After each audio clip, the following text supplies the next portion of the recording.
Panata 1571. Samantala sa villa ng pamilyang Gomez, abala sa pag-scroll ng phone si Dominic at sinabi, "Lolo, parang nagkakagulo ang pamilya Diaz kamakailan." Una kinasuhan si Laila ng cheating. Pagkatapos, inatake si Georgia habang pauwi siya. Malapit nang gumuho ang dalawang pillars. Magandang balita ito para sa atin. Nakangiting naglakad si Nicholas. Magandang balita talaga ito para sa atin. Ang dahilan kung bakit napakamakapangyarihan ng pamilyang Diaz ay dahil sa dalawang babaeng ito. Matibay ang practical ability ni Laila at magaling siyang magnegosyo. Sa kabilang banda, si Georgia ay mahusay sa pag-calculate ng mga bagay. Siya ay matalino at mahirap pakitunguhan. Dati, kapag nagsanib puwersa itong dalawang babaeng ito, mahirap para sa atin na talunin sila. Pero iba na ngayon. Malapit nang makipag-divorce si Laila nang walang makukuha na kahit anuman, samantalang hindi natin alam kung buhay pa ba si Georgia o hindi. Kapag bumagsak ang mga pillars ng pamilyang Diaz, malaki ang pakinabang nito sa atin. Dominic, kailangan mong samantalahin ang pagkakataong ito at kunin ang market ng pamilyang Diaz ng sabay-sabay. Huwag mong ipahiya ang pamilyang Gomez. Tumanggo sa kanya si Dominic. Huwag kang mag-alala, Lolo, alam ko na ang gagawin ko. By the way, bulong ni Dominic, "Lolo, sa tingin mo si Isaac ang may kagagawa ng lahat ng ito? Sino pa kaya kung hindi siya?"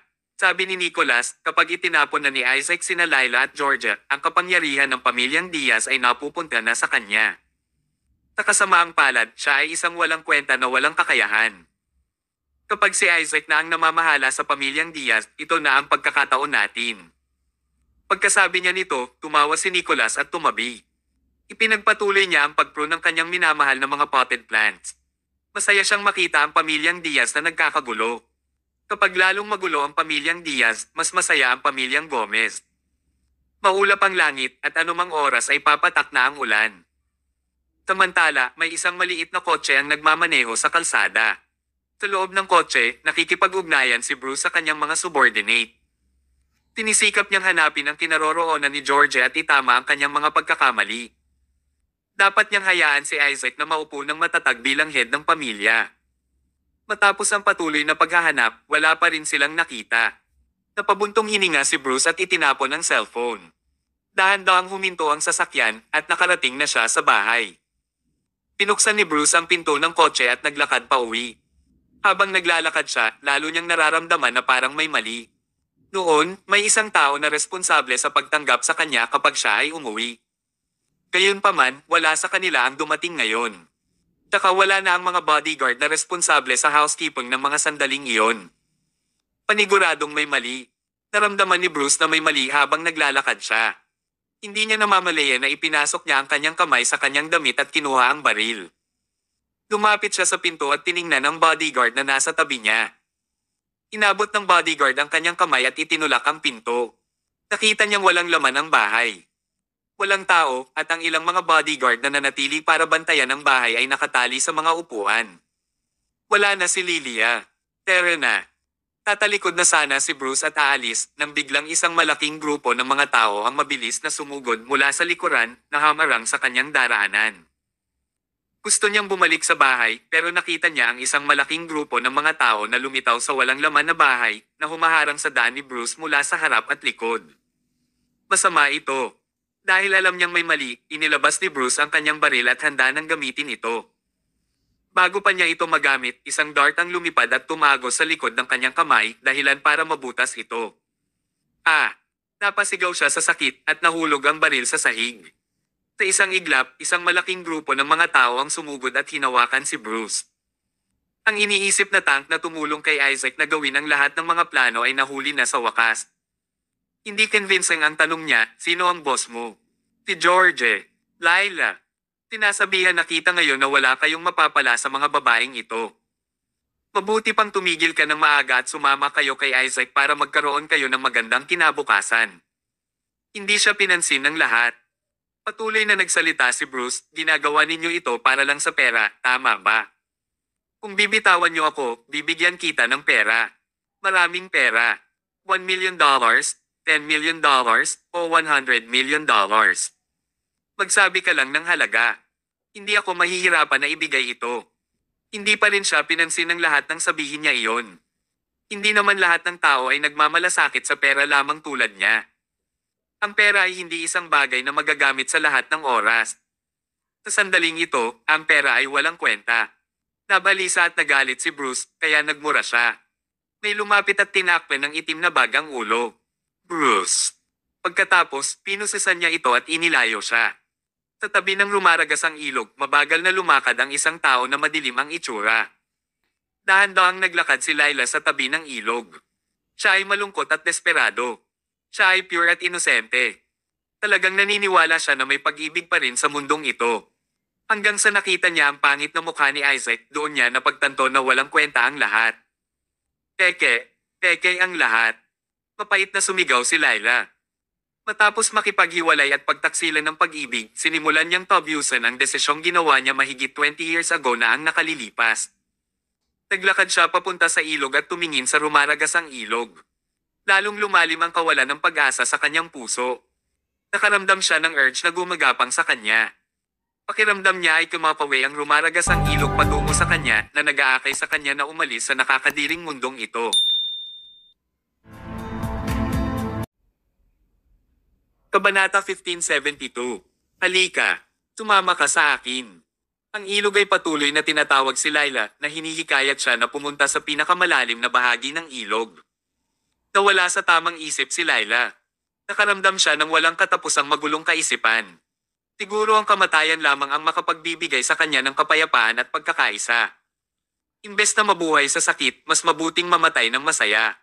Nagpatuloy siya sa paglalakad patungo sa malalim na bahagi ng ilog. Lalong naging magulo ang agos ng tubig sa ilog. Kung lalayo pa si Laila, paniguradong maanod ng ilog ang mahina niyang katawan at kamatayan lamang ang naghihintay sa kanya. Pinili ng walang magawang babaeng ito ang nakakalungkot na wakas. Maya-maya, may pamilyar na boses na narinig mula sa likuran. Laila! Laila! Si Georgia iyon. Mabilis siyang lumabas ng sasakyan at tumakbo sa gilid ni Laila. Hinawakan niya ang braso ni Laila at sumigaw ng malakas, "Anong ginagawa mo? Baliw ka ba?" Nang makita ni Laila si Georgia, hindi niya naitago ang paghihirap sa kanyang puso at tuluyan na siyang umiyak. Masyado siyang nahirapan sa mga pangyayari. Niyakap niya si Georgia at umiyak ng mapait. Ayaw na sa akin ni Isaac. Kahit kailan hindi niya ako minahal. Napabuntong hininga si Georgia. Maingat na tinapik ang likod ni Laila at sinabing nabulag na si Isaac ng kapangyarihan. Hindi lang ikaw ang gusto niya, pero nagpadala rin siya ng taong pumatay sa akin. Ang gusto lang niya ay ang kapangyarihan ng pamilyang Diaz. Parehong ikaw at ako ay nasa kanyang daan bilang hadlang para makuha iyon. Sige, hindi ito ang lugay para pag-usapan ito. Pumunta muna tayo sa Pampang. Habang tinutulungan siya ni Georgia, pumunta si Laila sa Pampang.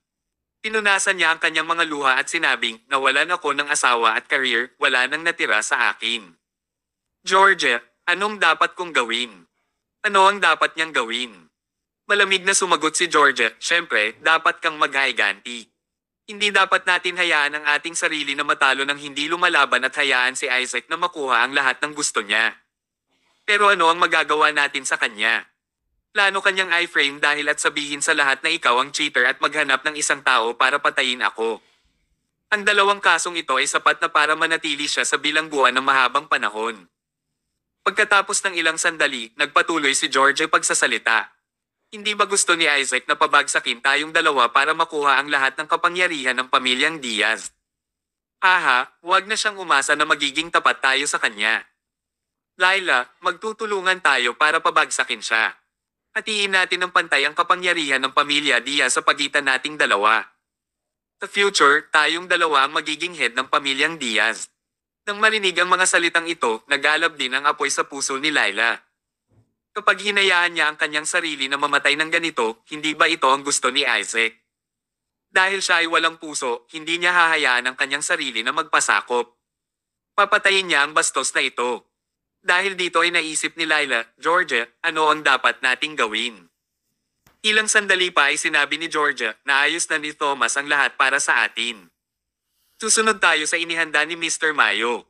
Sa lalong madaling panahon, mapapatay natin ang hamak na Isaac na iyon. Thomas mula sa Sterling Technology. Si Thomas, na personal na nagpakulong sa dating asawa at anak ni Laila na minsang niloko ni Laila. Natigilan si Laila nang marinig ito. Ilang sandali pa ay nahihiya niyang tanong, hindi masyadong maganda ang relasyon namin ni Thomas. Sana ay hindi niya samantalahin ang pagkakataon na pabagsakin ako ngayong nasa mababang punto ako ng buhay. Sa paanong paraan niya pa ako matutulungan? Umiti si Georgia. Tinabi ko naman noon sa'yo na si Mr. Mayo ay isang mabait na tao. Noong nakipagdeal siya sa dati mong asawa at anak, ginagawa lang niya ang trabaho niya. Ngayong ikaw at ako ay nasa isang problema bilang comrades in arms, bakit naman niya hahayaan na mamatay ka ng walang ginagawa? Nang marinig ito, hindi maipaliwanag ni Laila kung bakit naantig siya. Hindi niya inaasahan na ang makakatulong sa kanya sa ganitong kritikal na oras ay hindi ang pamilyang Diaz o ang pamilyang Gomez, kundi si Thomas na minsan na niyang niloko. Imposible. Kung alam lang ni Laila na mangyayari ito, hindi sana niya niloko si Thomas noon. Georgia, habang sinasabi mo iyan, mas lalo akong nagigilty. Ngumiti si Georgia at hinawakan ang mukha ni Laila bago niya sinabi, kung guilty ka, pwede kang mag-sorry kay Mr. Mayo pagkatapos ng lahat. Tara na, ilalabas muna kita dito. Kailangan mong magpalit ng malinis na damit. Tinakay ni Georgia si Laila sa kotse. Habang nasa biyahe pabalik, itinuro ni Georgia ang malalaking madilim na ulap sa kalangitan at sinabi, Laila, tingnan mo. Kahit na tinatakpan ng maitim na ulap ang kalangitan, sumisikat pa rin ang araw sa madilim na ulap. Hindi kayang talunin ng kasamaan ng justice. Naniniwala ako na ang langit ay malapit ng lumiwanag at ang maitim na ulap ay malapit ng mawala. Tumangala si Laila sa langit at ganoon din ang kanyang naramdaman. Sa loob ng police station, si Thomas at Aiden, ang deputy director, ay magkaharap na nakaupo na may tumpok ng ebidensya sa ibabaw ng mesa. Isa-isa silang tiningnan ni Aiden at sinabing, God of War, napakahusay mo talaga. Kung malulutas ko ang kasong ito, katumbas ito ng progress ng first moon landing. Pag-frame at pagpatay. Chop, chop, chop. Ang isang boss na tulad ni Isaac ay talagang isang tao na walang prinsipyo. Napakasama niya para subukang pabagsakin ang kanyang asawa at kapatid. Umiti si Thomas at sinabing, anong masasabi mo sa kaso? Tapat na ba ang mga ebidensya na ibinigay ko sa iyo para malutas mo ang kaso? Oo, sapat na. Wala na ba ang utang ko sa iyo na libreng pagkain sa huling pagkakataon? Biglang inangat ni Aiden ang kanyang ulo para tingnan si Thomas at naaliw siya. God of War, isa kang bigwig na maraming pera. Hindi ka man lang gagastos ng kahit isang sentimo sa panlilaber sa akin ng pagkain. Hindi ka ba masyadong modemo? Tumayo si Thomas at sinabi, hindi lang ito tungkol sa pagkain, pero hindi mabuti kung meron akong utang na loob na isang tao. Tumawa si Aidan. Okay, wala na akong sasabihin pa. Ngayon, titipunin ko ang aking team para arestuhin ang suspect, si Isaac, at siguraduhing makaharap niya ang hustisya. Kabanata 1573. Sa opisina ng Orban Diaz Group sa top floor, nakatayo si Isaac sa harap ng malaking French window habang tinitingnan ang tanawin sa labas ng bintana. Hindi niya napigil ang sabihin, aakyat ako sa tuktok at mapupunta sa aking paanan ang buong mundo. Sa sandaling ito, pakiramdam niya ay nasa paanan niya ang mundo. Pakiramdam niya ay nakatayo siya sa itaas at parang sinasakop niya ang lahat. Noong siya ang pumalit sa family patriarch, naisip niya sa simula na magagawa niya ang lahat ng gusto niya.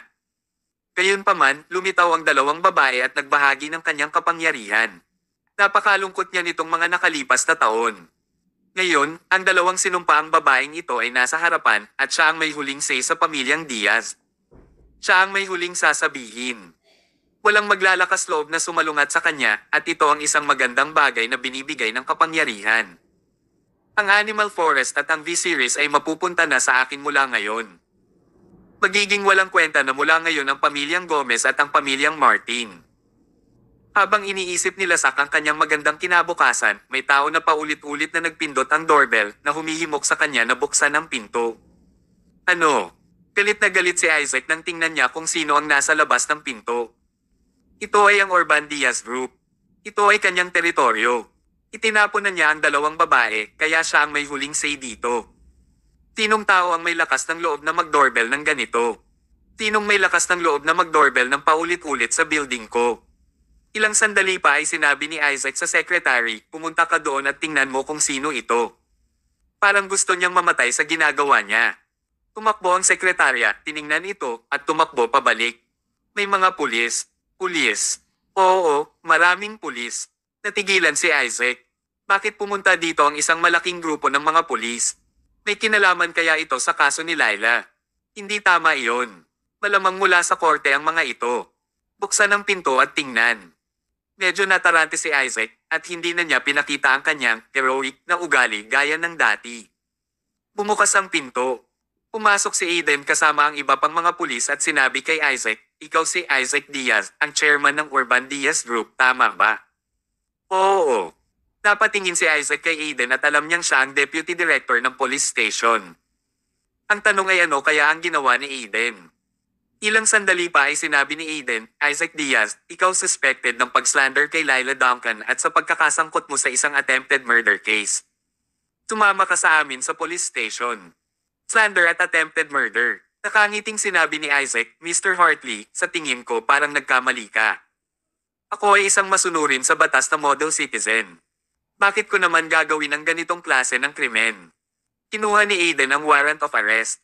"Ito ay isang warrant of arrest. Gusto mo bang pumunta doon ng kusa o gusto mong pilitin ka namin?" Nang makita niya ang warrant of arrest, agad na lumubog ang puso ni Isaac. Kung walang absolute evidence ang mga pulis, imposibleng maglabas sila ng warrant of arrest. Nangangahulugan ito na ang ginawa niya kay Georgia ay nabunyag na. Sobrang naguguluhan si Isaac. Umubo siya at sinabing, "Gusto kong makipag-usap sa aking personal lawyer. Pwede kayong lumapit sa kanya kung may mga concerns kayo. Hindi niyo kailangang lumapit sa akin." Personal lawyer. Napangiti si Aidan.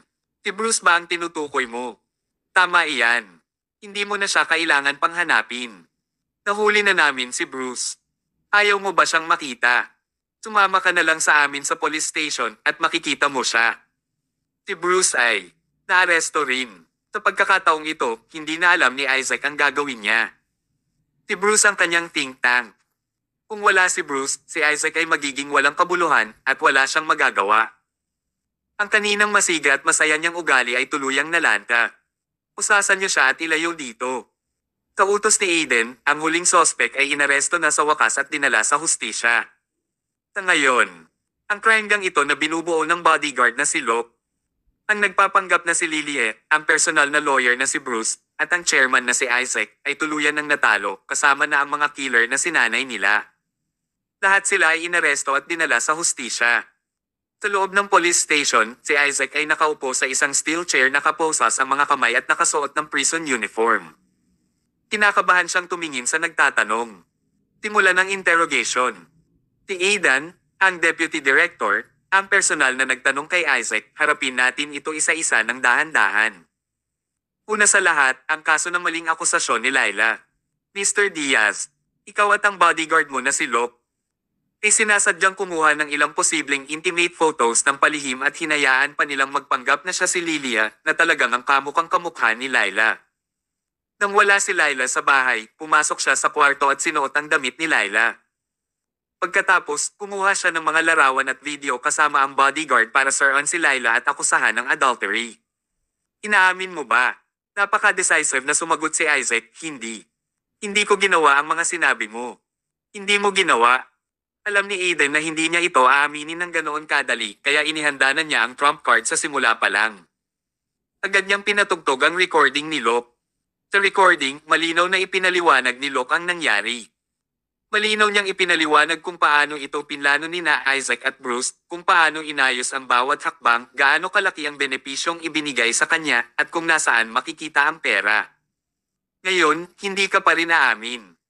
Malamig na tinignan ni Aiden si Isaac. Nakita niyang patuloy na lumulunok ng laway si Isaac. Halatang nagpapanik na siya. Kahit papaano ay nagawa niyang basagin siya sa isang huling suntok. Hindi mo pa rin aaminin. Pagkatapos ay makinig sa kung ano ang sasabihin ni Lilia. Inilabas muli ni Aiden ang confession ni Lilia sa lugar. Duwag ang babaeng ito at ipinaliwanag niya ang lahat sa unang pagkakataong ipinadala siya sa police station. Matapos pakinggan ang buong confession, kinailangan itong aminin ni Isaac kahit ayaw niya. Okay. Inaamin ko. Ang cheating scandal ni Laila ay talagang ginawa namin ni Bruce. Panata 1574. Aaminin ko. Para kay Isaac, ang naturang criminal case ay hindi masyadong seryoso at naniniwala siya na maaari siyang palayain mula sa kulungan pagkatapos ng halos kalahating taon. Ngunit ang sitwasyong ito ay madali niya talagang maaayos. Tumango si Aiden at sinabing, mabuti naman umamin ka. Ngayon, pag-usapan natin ang pangalawang kaso na kung saan ay ang attempted murder kay Georgia Diaz. Walang kinalaman sa akin ang attempted murder sa kapatid ko. Agad na sinabi ni Isaac. Malinaw na malinaw sa kanya kung aling akusasyon ang dapat niyang aminin at kung alin ang hindi. Kung inamin niyang nagkasala sa attempted murder case na ito, mahaharap siya sa mabibigat na criminal case at makukulong siya ng hanggang 10 taon. Isa pa, kilalang kilala ni Isaac si Bruce. Ipinahiwatig ng personalidad ni Bruce na hindi siya kailanman aamin sa mga paratang. Si Bruce ay isang walang awa na tao na iba sa mga taunan tulad ni Locke at Lilia. Si Bruce ay malakas at dedikado gaya ng inaasahan niya dahil hindi siya nagpahayag ng kahit isang detalye sa mga pulis. Buong araw na siyang kinwestiyon ng mga pulis at wala pa rin siyang sinasabi. Si Bruce ay nanatiling bothered dahil hindi siya natatakot sa kamatayan. Sa kanyang linya ng trabaho, matagal na siyang nakahanda sa pagkuha ng bala sa sandaling siya ay nahuli. Pagkatapos ng lahat, pinatay ni Bruce at ng kanyang mga tauhan ang ilang mga tao. Ano naman ang big deal sa pag-amin sa pagpatay? Worst case scenario, mamamatay lang sila. Hindi naman ito big deal sa kanila. Maging ang mga pulis ay sumasakit ang ulo sa pagharap sa mga ganitong uri ng mga kriminal. Hindi rin nila nakuha ang anumang connected information mula sa kanilang mga bibig. Ilang beses nang nagtanong si Aiden kay Isaac pero sa huli, wala pa rin siyang natanggap na sagot. Ang tanging bagay na sigurado ay si Bruce at ang kanyang mga tauhan ang may pananagutan sa attempted murder kay Georgia. Si Bruce din ang personal na abogado ni Isaac na nagbigay kay Isaac ng malaking advantage kung namatay si Georgia. Ang lahat ng mga clues ay nakaturo kay Isaac pero ang problema ay wala silang anumang concrete evidence upang patunayan ito. Hanggat na natiling nakatikom ang bibig ni Bruce, walang dapat ikatakot sila Sak. Sa wakas, napilitan si Aiden na i-pause muna ang mga interogasyon. Lumabas siya ng interrogation room at lumapit kay Thomas. Alam ni Isaac na walang sasabihin si Bruce kaya hindi siya umamin. Kung magpapatuloy ito, wala tayong makukuha sa kanya. Nakakadismaya ito, sabi niya sabay iling. Sa ibang paraan, kailangan nilang pag-usapan si Bruce para mahatulan si Isaac. Nanliit ang mga mata ni Thomas at nagbitaw siya ng ilang salita kay Aiden. Nanlaki ang mga mata ni Aiden nang marinig iyon at hindi siya makapaniwala sa narinig niya. Sigurado ka bang gusto mong gawin iyon, Mr. Mayo? Oo, pero manganganib ka. Hindi ako karapat-dapat sa titulo na God of War kung hindi ko makumplito ang isang bagay na napakasimple. Sa wakas, pumayag si Aiden sa idea ni Thomas. Pagkaraan ng isang oras, dinala muli ng pulis si Bruce para sa interogasyon. Ngunit hindi tulad ng unang pagkakataon, inilagay nila si Bruce sa isang maliit na kwarto at tinanggal ang lahat ng kanyang mga posas at chain sa kanyang katawan. Naguguluhan din si Bruce. Siya ay isang abogado pero hindi pa niya nakita ang isang interogasyon na tulad nito dati. Ilang sandali pa ay may pumasok na naman sa kwarto. Si Thomas iyon. Isinara ni Thomas ang pinto at tumingin kay Bruce, teka, nagpadala sila ng ibang tao para tanungin ako. At tinanggal din nila ang mga posas. Nandito ka ba para kumbansihin akong umamin? Hindi mo kailangang sayangin ang oras mo dito. Wala akong sasabihin sa mga pulis, mapaluyang sinabi ni Bruce. Pero laking gulat niya, talagang walang intensyon si Thomas na tanungin siya.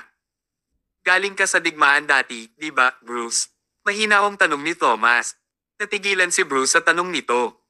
Anong kinalaman niyan sa'yo? Malamig niyang tinignan si Thomas. Naaamoy ko ang kamatayan na nagmumula sa katawan mo. Iyan ay isang bagay na nakukuha ng mga taong tulad natin pagkatapos nating makaranas ng digmaan at ito ay isang bagay na hinding-hindi mawawala, sabi ni Thomas. Pagkatapos ng maikling paghinto ay nagpatuloy siya bilang isang warrior, gamitin natin ang mga patakaran ng isang warrior para ayusin ito. Ano sa tingin mo? Ang mga patakaran ng isang warrior. Anong ibig mong sabihin? Tanong ni Bruce. Hindi nakalok ang pinto pero isa lang sa atin ang makakalabas doon. Ang sinumang lumabas ng pinto ay patatawarin at lahat ng kanilang mga kasalanan ay tuluyan ng kakalimutan, paliwanag ni Thomas. Natigilan si Bruce. Anong klaseng biro ang ginagawa mo dito? Hindi ako nagbibiro. Niluwagan ni Thomas ang kwelyo ng kanyang damit.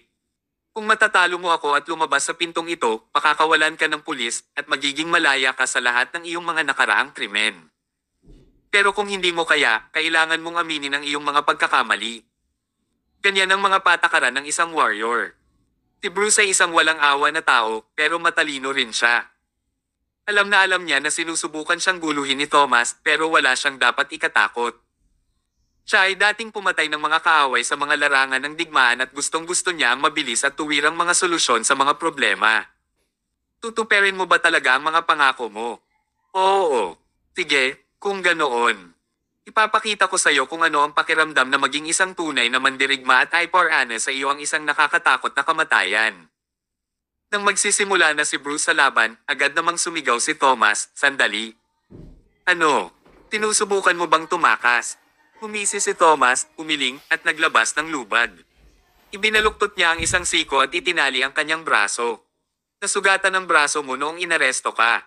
Habang tinatali ang lubad ay idinagdag niya, "Hindi magiging patas kung lalabanan kita gamit ang dalawang kamay." Pagkatapos niyang itali ito, tumingin si Thomas kay Bruce at sinabing, "Para maging patas, isang kamay lang ang gagamitin ko para labanan ka." Kabanata 1575.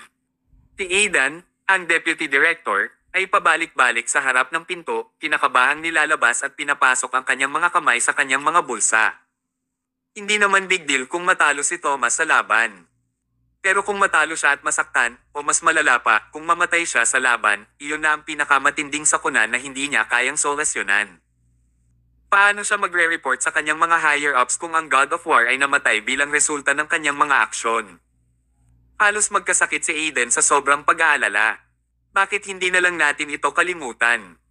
Naisip niyang buksan na lang ang pinto at pumasok, ngunit nagpasya siyang huwag gawin iyon. Naisip niya na nagsimula na ang laban sa loob ng kwarto na hindi nagbigay ng space para kay Thomas na makatakas sakaling magkaroon ng gulo. Pakiramdam ni Aiden ay parang pinapahirapan siya sa bawat segundong lumilipis. Gayunpaman, pagkatapos ng halos 20 segundo ng paghihintay, biglang bumukas ang pinto. Tumangala si Aiden at nakita niya si Thomas na naglalakad na palabas ng kwarto, walang sugat ang kanyang katawan.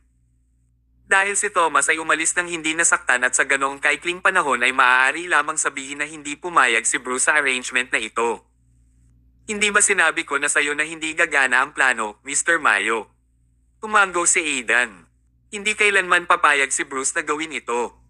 "Napasuko ko na si Bruce at pwede mo na siyang tanungin kaagad," sabi ni Thomas, hindi na hinintay na matapos niya ang kanyang pangungusap. "Confident ako na sasabihin niya ang lahat ng kailangan mong malaman," dagdag niya habang inaayos ang kanyang kwelyo. Ano? Nakatayo si Aiden sa pintuan, nakakunot ang noo, at pinanood si Thomas na umalis. Totoo bang 20 second lang ang kailangan niya para tapusin ang laban? Hindi ba ito masyadong mabilis? Si Bruce ay isang bihasang manlalaban na nakapatay ng mga kaaway sa mga labanan base sa mga nabasa ni Aiden sa kanyang profile.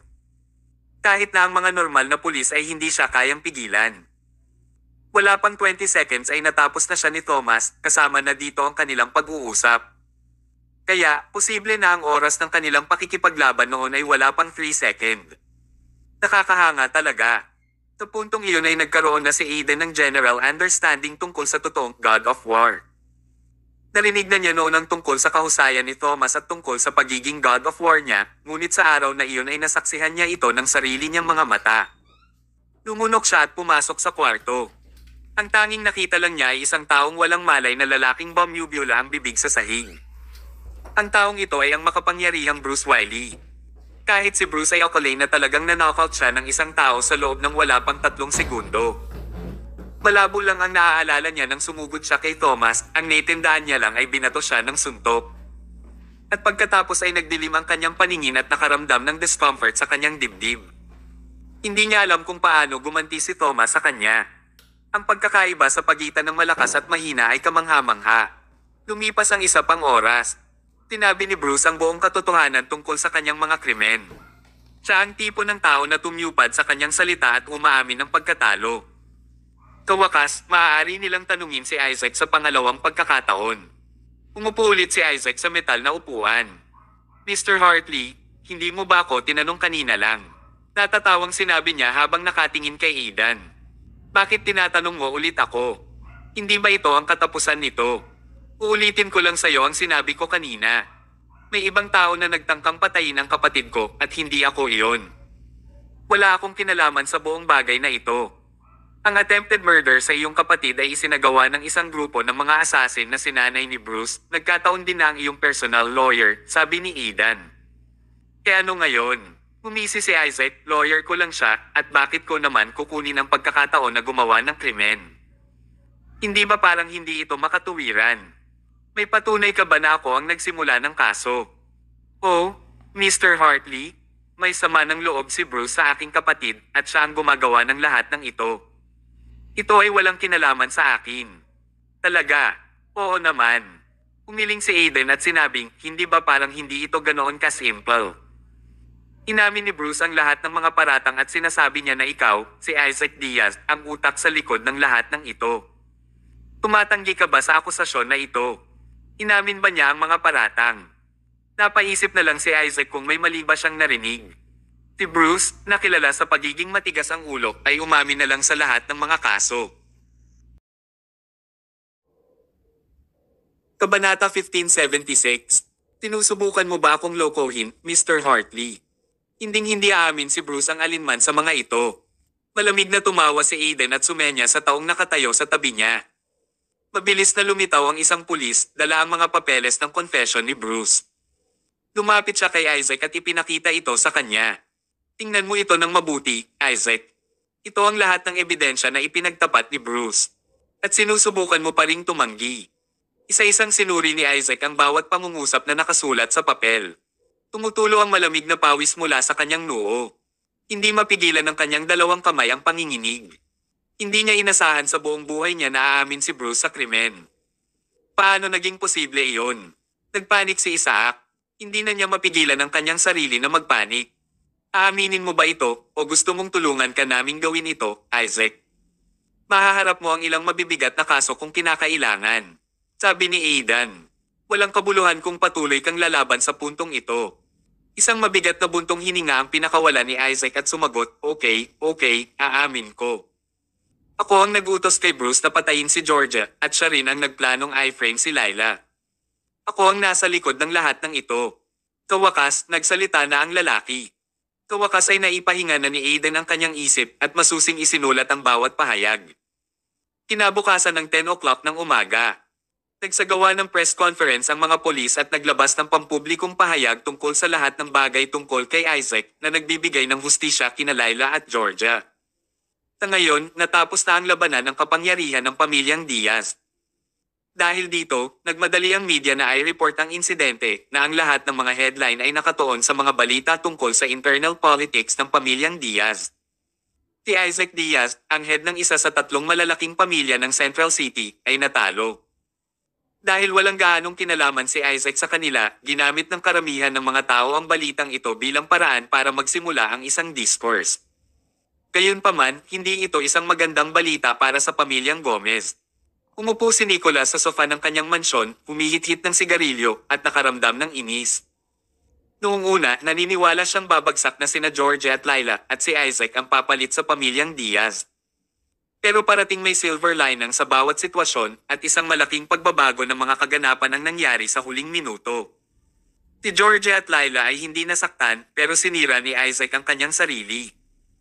Sa kalaunan, ang authority ni Isaac ay mahahati sa pagitan ng Georgia at Lila, ngunit kailangan pa ring ipagpatuloy ni Nicholas ang pakikipaglaban sa dalawang babaeng ito. Talagang nakakainis kung iisipin. Lumapit sa kanya si Dominic at sinabing, natapos ang problema pero malayo ito sa inaasahan natin, Lolo. Pero mukhang hindi na ito masama ngayong wala na si Isaac. At least, ngayong nagkakagulo na ang pamilyang Diaz at wala na ang kanilang leader, hindi ba mas madali para sa atin na ilunsad ang ating pag-atake at ibagsak silang lahat sa isang iglap? Tama ka, sagot ni Nicholas sabay tango. Kasalukuyang walang leader ang pamilyang Diaz dahil wala na si Isaac ngayon. Curious ako kung paano nila pamamahalaan ang posisyon at kapangyarihan ng leader ng pamilyang Diaz. Kung hindi ito hahawakan ng maayos, magre-resulta ito sa panibagong laban sa pagitan ni na Georgia Lila. Nakakatuwa kapag nangyari iyon. In general, mas matindi ang mga internal fights ng pamilyang Diaz, mas magiging mabuti ito para sa atin. Naku Dominic, huwag kang tumayo dyan. Magpadala ng isang tao para tiktikan sila at sabihan mo sina Georgia at Laila na ipaglaban ang authority na iniwan ni Isaac. Sige, mauuna na ako at gagawin ko ito ngayon din. Kailangan nating pagurin ang pamilyang Diaz. Tumanggaw si Dominic. Tumalikod siya at dumiretso para gawin kaagad ang trabaho. Umitit pa muli si Nicholas ng isa pang sigarilyo. Siya ay nag-iisip tungkol sa isang problema. Paano binago ni na Georgia at Laila ang sitwasyon? Paano? Kabanata 1577. Ang lumang bahay ng pamilya Diaz ay muling tinanggap ang mga amo nito. Parehong bumalik sa bahay sina Georgia at Laila. Nagtiwala at umasa sila sa isa't isa kahit na higit kailanman pagkatapos ng napakahirap na pangyayari. Samantala, sa bahay ng pamilyang Diaz, inilabas ni Georgia ang isang sulat mula sa kanyang bulsa at sinabing, Laila, pagkatapos nating pagdaanan ang pangyayaring ito, hindi na pwedeng magkaroon ng hadlang sa pagitan nating dalawa. May isang sulat dito, at sa palagay ko ay dapat kong linawin sa'yo ang nilalaman. Pumalaklak si Laila at naglabas din ng sulat. Sa tingin ko ang nilalaman ng mga sulat na natanggap natin ay pareho. Nagkatinginan sila at ngumiti. Oo, pareho talaga ang mga nilalaman ng sulat. Parehong isinulat ni Nicholas ang mga ito. At ang layunin niya ay hikayatin sina Georgia at Laila na alisin ang isa't isa para makontrol ang autoridad ng pamilyang Diaz at maging tunay na pinuno ng pamilya. Ang gusto ni Nicholas ay gawin si Georgia o si Laila na maging susunod na Isaac. Ngunit sa kasamaang palad, nasira ang kanyang pag-asa. Hindi niya akalain na ang dalawang babaeng ito ay masyadong nagmamalasakit sa isa't isa sa pagkakataong ito. Hindi na sila mga walang muwang gaya ng dati. Naniniwala ako na ang sulat na ito ay isinulat ng isang tao mula sa pamilyang Gomez. Umaasa sila na magkakaroon tayo ng sama ng loob sa bawat isa ngayong wala na si Isaac. Mas magiging mabuti ang pamilyang Gomez habang patuloy tayong nag-aaway, sabi ni Laila. Naunawaan din ito ni Georgia. Pero walang araw na walang leader ang kanilang pamilya. Kaya, sino ang dapat na maging bagong pinuno ng pamilyang Diaz? Laila, asawa ka ng leader ng pamilya. Natural lang na ikaw ang pumalit bilang patriarch ngayong nasa kulungan na si Isaac. Kasabay nito, ang autoridad at kita ni Isaac ay dapat mapunta na sa iyong mga kamay, paliwanag ni Georgia. Sa opinyon ni Georgia, ito ang tamang pagpipilian. Gayunpaman, umiling si Laila. Kung roots ang pag-uusapan, outsider ako. Hindi ako pinanganak na Diaz. Hindi bagay sa akin ang maging head ng pamilya. At saka, pagkatapos ng pinagdaanan natin sa pagkakataong ito, natuklasan ko ang aking mga personal flaws. Georgia, mas composed ka kaysa sa akin. Kung ikaw ang head ng pamilya, mas makakasiguro ako, at ito ay naniniwala ako na sang-ayon sa iyo ang publiko. Mahirap isipin na ang authority na ipinaglaban ni Isaac sa buong buhay niya ay itinutulak ngayon ni Georgia at Laila sa bawat isa. Kung si Isaac lang ang nasa posisyon na ito, agad siyang tatalon at aangkin ang autoridad. Marahil iyon ang pagkakaiba sa kanilang pagkatao. Sa wakas, pagkatapos siyang sabihan ni Laila, pumayag si Georgia na maglingkod bilang susunod na head ng pamilya. Samantala, mayroon siyang ibang ideya. Noon ay hinati ni Papa ang kapangyarihan sa tatlong bahagi, umaasa siya na sa ganitong paraan ay check natin ang bawat isa.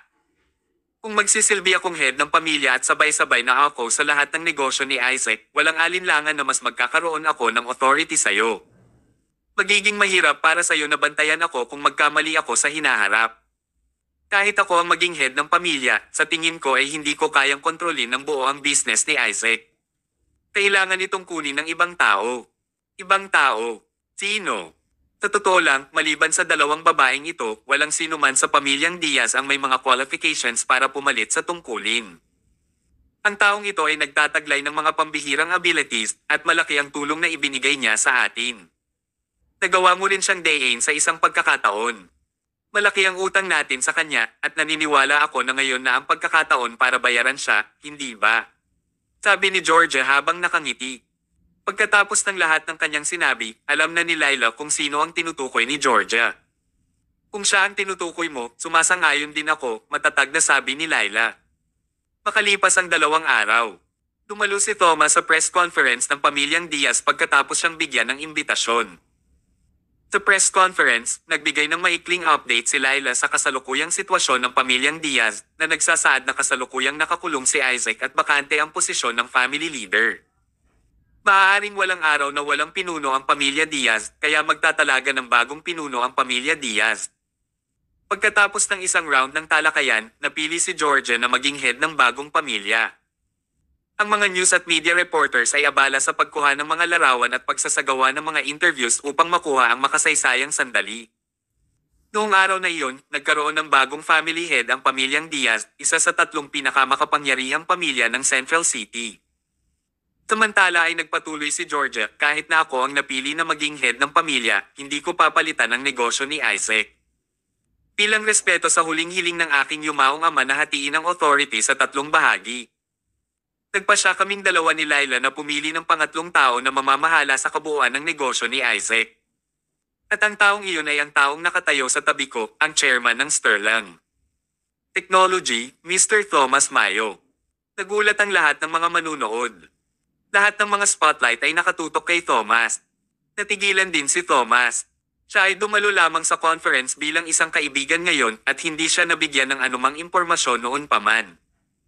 Tinong mag-aakalang bibigyan siya ng ganoong kalaking sorpresa ni na Laila at George.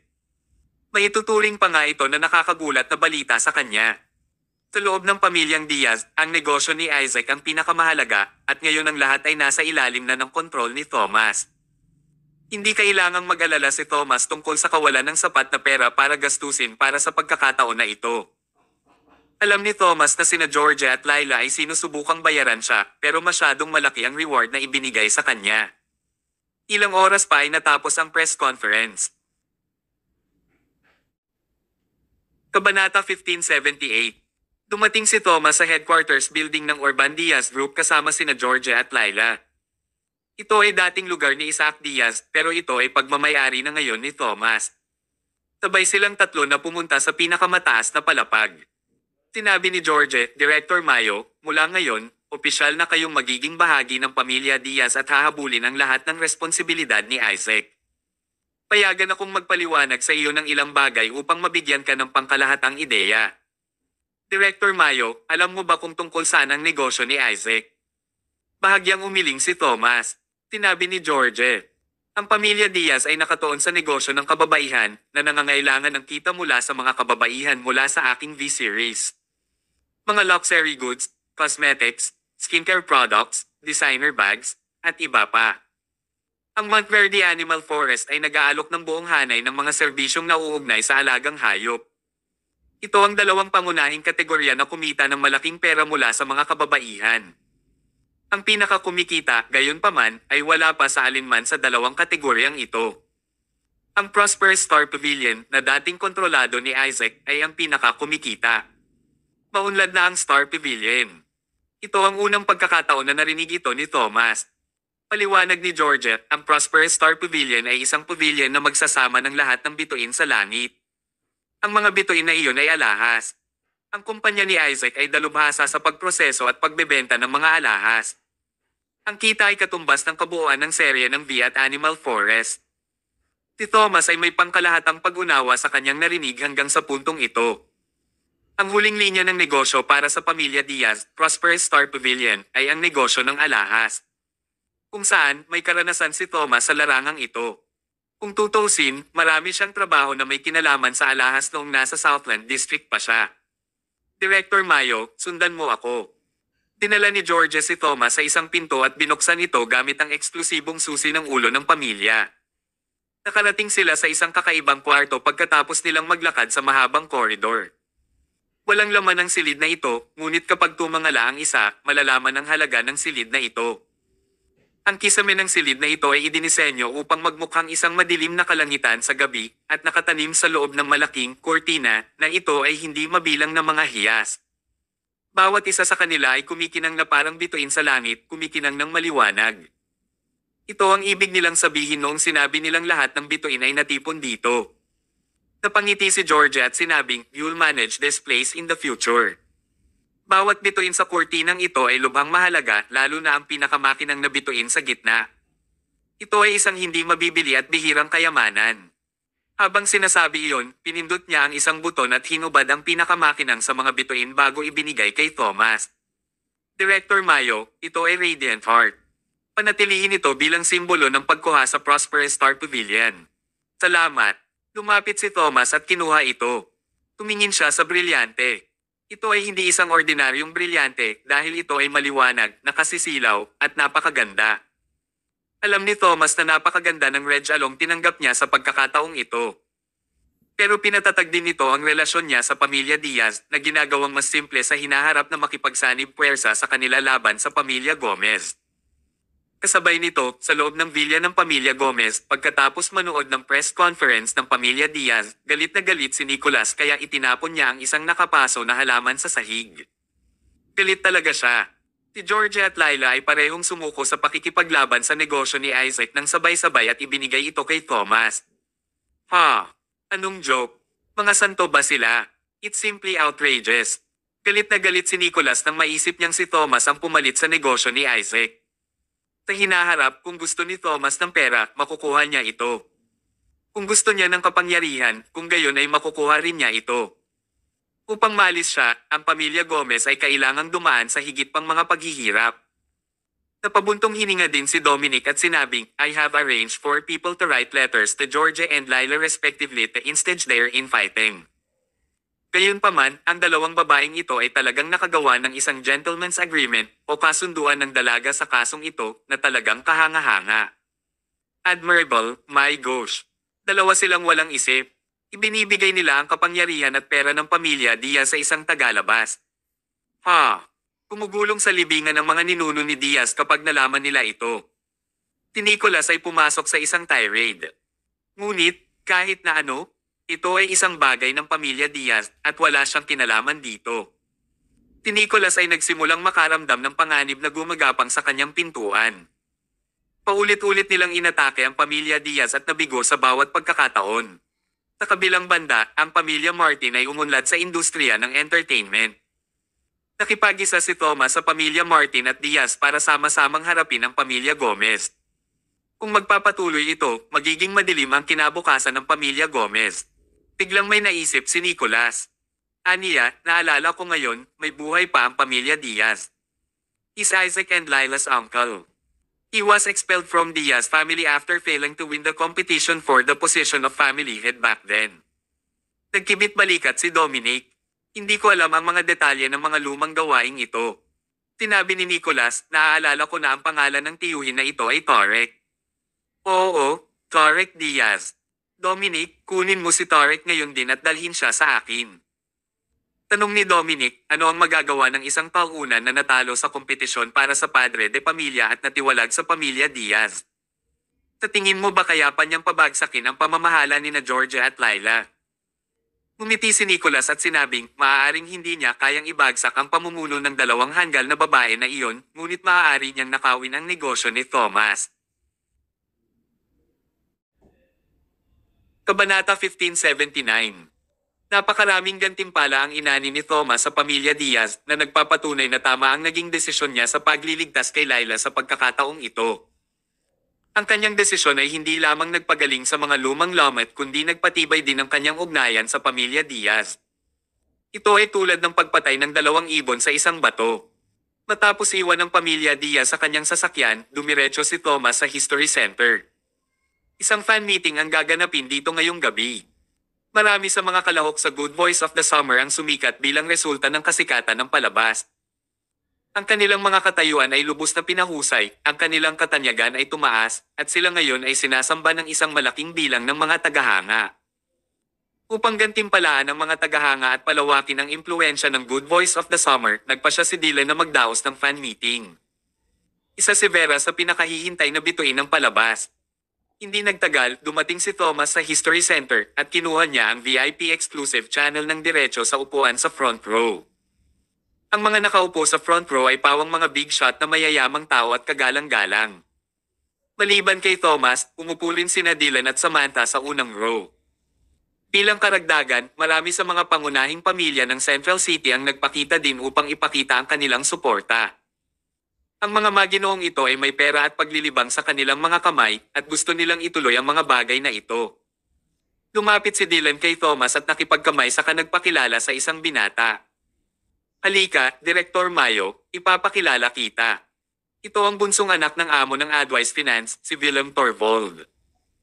Iniunat ni Willem ang kanyang kamay at kinamayan si Thomas na nakangiting sinabi, ito si Chairman Thomas.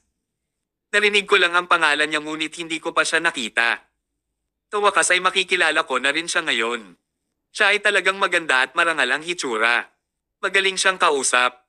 Nagpatuloy si Willem pagkatapos ng maikling paghinto, narinig ko na natagpuan mo si Vera sa gitna ng dagat ng mga tao.